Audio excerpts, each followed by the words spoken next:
Hello, and welcome back to Business Statistics.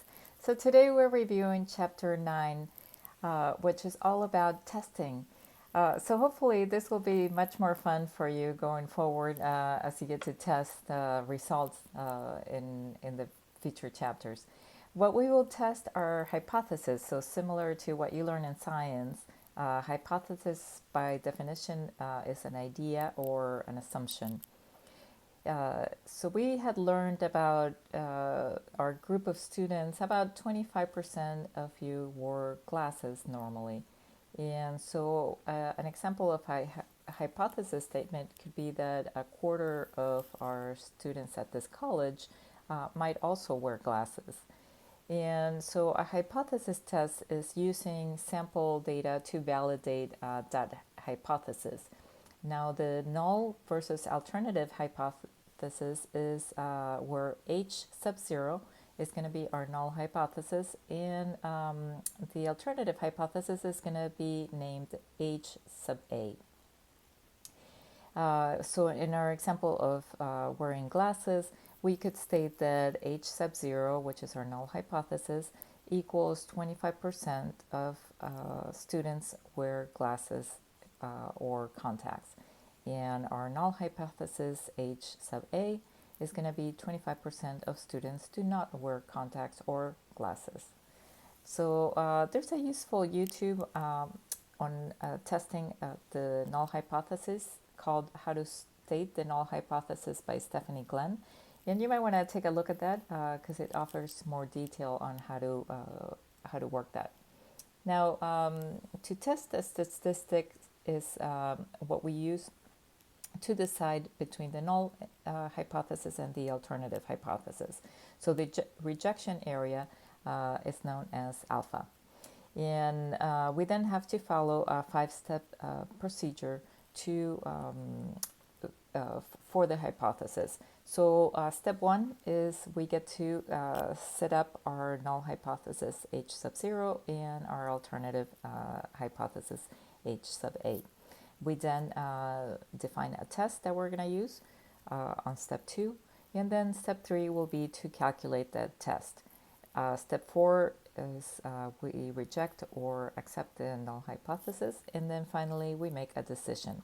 So again, going back to our example of wearing glasses, we could say our step 1 would be our null hypothesis H sub 0 equals 1 in 3 students in the class wears contacts or glasses.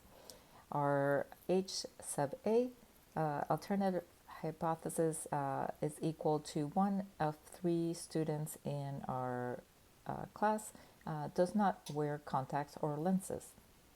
Our step 2 would be we're going to do a sample Q&A survey among our group of students. Step 3 would be our group will come back with test results based on the data they collected. And step 4 would be we'll come back to accept or reject the null hypothesis. And finally, step 5, we'll make a decision based on those test results.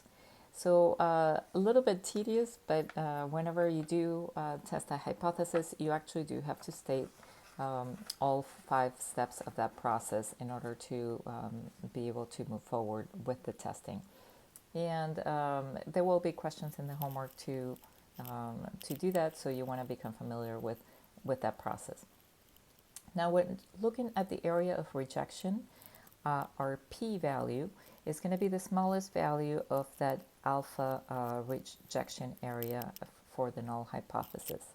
So we find the p-value example in a two-tailed test for the mean. There's a useful YouTube video on this. It's called Finding the P-Value in a Two-Tailed Test Standard by Daytona State that you might want to check out because it describes this process in more detail. Now, we also want to become familiar with the errors. So there's a type 1 error, which is made when you reject the null hypothesis H sub 0. A type 2 error is when you actually fail to reject the null hypothesis. Now, the probability of making a type 1 error is known as alpha. And the probability of making a type 2 error then is known as beta. The two-tailed test, then we would write it as h sub 0 for the null hypothesis, where mu, the mean mu, is equal to that number. And the alternative hypothesis, we would write it as the mean mu does not equal that number. Now, if we have a lower tail test, instead we would write it as the null hypothesis H0, where mu, the mean, is greater than or equal to that number, and the hypothesis for the alternative is the mean mu is less than that number. So keep that in mind, that for the lower tail test, mu is greater than equal to that number for the null hypothesis, while for the alternative is less than that number. An upper tail test, on the other hand, the null hypothesis would state that mu is less than or equal to that number. So the alternative hypothesis in turn would state that mu, the mean, is greater than that number. So it's basically the opposite of a lower tail test. And then a two-tail test we'll use if we have shifted away from a certain number, while a lower tail test is if the number shifted to a lesser number. And the upper tail test, obviously, if the number has shifted to a greater number. So to keep those in mind, and also to learn more detail about those, you might want to check out a YouTube called Hypothesis Test, Left Tail or Right Tail Test by Stephanie Glenn, and that will be useful to you to be able to find out how to decide what kind of tests you will be running. Now, the next thing we're going to be looking at is how to do this in Excel. So in order to find that p-value in Excel, there's what we use is an add-in toolkit box. And so hopefully you're already familiar with Excel, but I'll show you quickly how you can gain access to that. So for example here, we have this this example where we have a number of students, 1 through 15, and we have two different grades for them. So grade 1, we have results, as well as grade 2, we have results for them as well. Now, when you are in Excel, what you want to do is go into, if you don't already have add-ins here under the Insert tab, you want to go into Files, go into Options, and then look for an option called Add-ins. So when you click on Add-ins, there's an analysis tool pack that you want to click on and press OK, and that's going to go ahead and add it onto your Excel spreadsheet. So once you have that in your Insert tab, you can just go to Add-ins or go to My Add-ins, which you can store your favorites, and then you will have what's called, for in a Mac, it's called the XL Minor Analysis Tool Pack Kit, and it looks like a box of different tests that you can use in order to find out different results. So this is going to be very useful from this chapter forward as far as testing, because you'll get a number of ways to test your data. So in this example that we're looking at students and grades, what we're actually going to use is a linear regression option. So in the linear regression option, what we can do is select the input range, and then it will calculate that p-value for us. So fairly straightforward in Excel, rather than having to do this manually. What we're going to do is we're going to go ahead and enter here the input range for Y, which in this case is going to be our grade 2. So it's going to be our cells C1 all the way to C16, which is the end of my data. Then we're going to go back and do the input X range.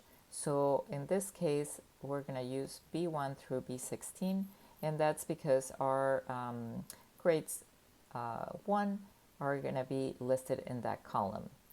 We are using the labels in this case, so we are going to check off the label box here. And the confidence level is already set at 95%, so we're going to leave that as is. Then we just press OK.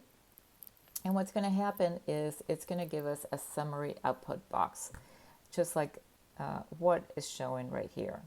So this summary output box is going to contain a lot of information. So it's going to start with regression statistics, which is going to have multiple R, R squared, adjusted R, standard error, and so on. But if we scroll down in this box, it's going to give us regression and residual totals, as well as at the bottom, it's going to give us a coefficient, the standard error, statistic, the t-stat value, p-value, and so on. So what we want to pay attention for this problem here is we want to find out what the p-value was. And we want to find out for the first grade that they received. So this looks like a very small p-value in this instance, which is 0.00135. And that's the value that this problem is asking for. So again, not rocket science when you are able to use Excel, mainly because you have this toolbox that you can just go in and select the different tests that you want to run. In this case, we ran the linear regression, but we could run, among other things, t-test values and so forth, which we will be looking at in more detail on the next chapters. So hopefully that explained a little bit more about how to find the values for these kind of tests. Now, if you're looking to gain some help on descriptive statistics, doing it in Excel, there's a good YouTube called Descriptive Statistics in Excel by Matt McCartney, and you might want to check out that YouTube video as well. Hopefully that was useful, and we will talk next time. Thank you.